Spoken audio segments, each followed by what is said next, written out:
Alright guys, welcome back to the channel, and just for starters I want to apologize. I've really been slacking off on recording and making videos, but the issue was that I was working a lot and the Mustang wasn't where I lived. It wasn't home with me, but now it is home with me, and hopefully that means I can be putting out more and more content each day. Hopefully I'll be uploading every other day if not every day. I want to start off by letting you guys know that there is an issue with the car. It is running, it can drive, but there is a problem with the wire harness after the fire, and I'm going to get into that right after the intro.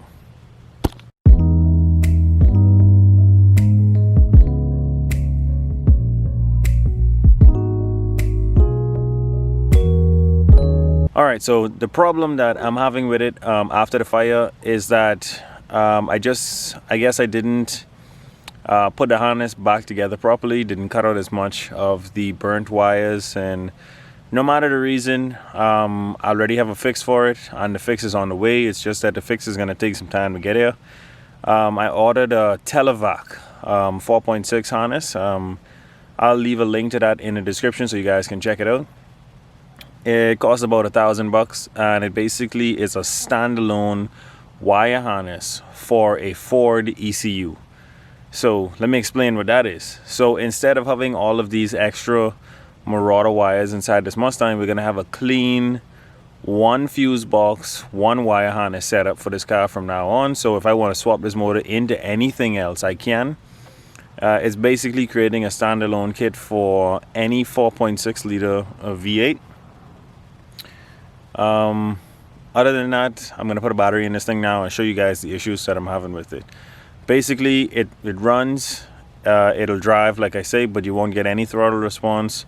It'll break up, it just doesn't sound right, and like I say, not getting any throttle. I checked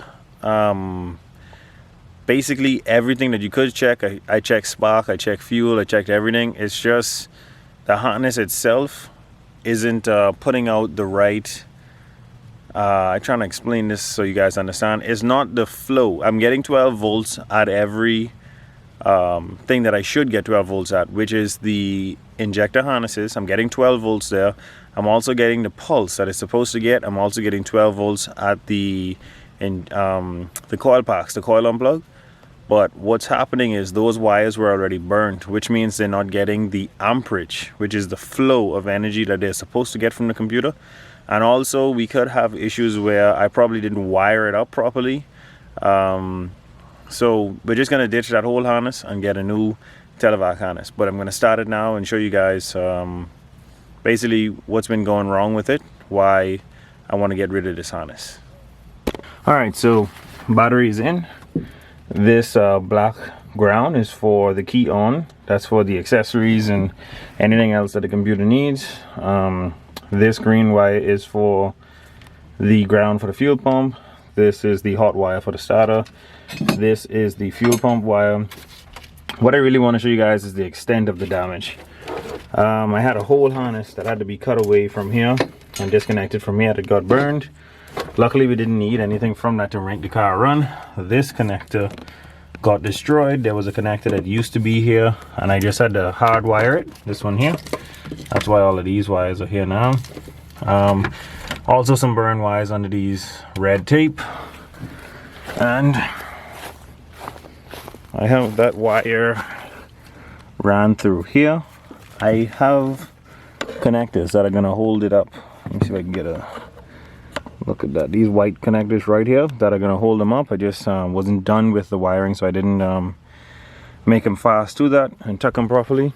All of the red wires that you're looking at now, all the red tape, is wires that have been burned, and I've tried to just instead of cutting them, put new wires in place, I just taped them up to get it to not bridge with another wire or make contact with another wire. But like I said, this wire harness is going to be done away with. I just want to show you guys what's going on with the car. So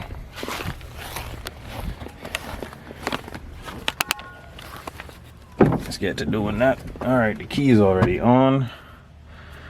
Everything else is on, so just should need fuel. Let that run for a little while. Fill up the fuel rail. Oh, also make sure it's out of gear. That would have been dumb.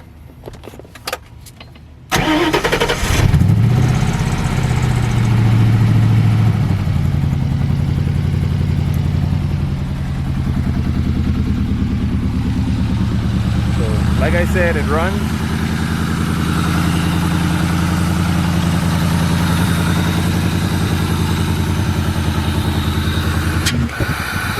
No throttle response.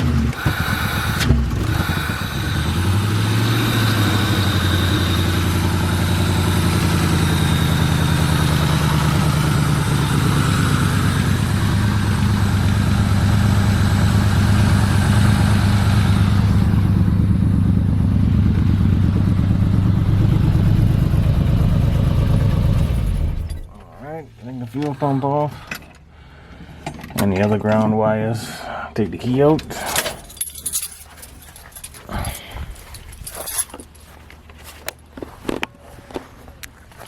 So basically the point is we have to get rid of this harness. Yes, I can go through it and I can fix the wires, but I'm still going to be left with such a baggy harness. I'm going to be left with more things on the connectors than I actually do need. So like I said, I'm just I've already ordered the harness. I'm going to leave the link to that in the description in case any of you guys want to check that out. We'll see how it's going to be made and what kind of product it is, but we are going to get rid of this harness. And in the meantime, let me show you guys. I have to get my power steering cooler removed. That's leaking. My brake lines I have to install properly because I deleted the rear brake calipers in the back, so that I can do burnouts and slide without heating up anything in the back. And I only really need the front brakes anyway. But I did every test that you possibly could do when checking to see if something is wrong with this, and it's just coming back that this wire harness needs to change. But yeah, that's pretty much it. Witching, it's gonna be good to get rid of most of this wire that I don't need in here. All right, so stuff that are going to be coming up in the next video and the videos after that. We're going to be cleaning this thing out. Now that it's home, I don't have to leave it all junky. I don't have to leave everything in it. That's the turbo from the Marauder right there. This is the dash that we're going to be using. Also, I'm going to be buying a roll cage. Not sure when we're going to get that installed. I'm going to be buying coilovers, hood pins. We're going to get this thing painted, so lots of more videos to come. Definitely, I am super confident that this motor is strong, or I wouldn't have invested another $1,000 into a wire harness. Like I said, in the upcoming videos, I'm going to be stripping this thing down. I'm going to be taking this wire harness completely out. I don't want it running at all. I just don't want to mess with any of the sensors that are connected to this wire harness. Hopefully none of them were destroyed, but even if so, we're just going to change them. I'm not going to be abandoning this project. I'm going to get the windows working. I'm going to get the brake lights working. All of the small stuff that we can get working in the meantime whilst we wait on this wire harness, we are going to get working. So yeah, that's pretty much it. But I really can't wait to be drifting, burning out, and just being able to drive this thing normally. So thank you guys so much for watching. Don't forget to hit that like button, share this with your friends, and I'll catch you guys on the next one.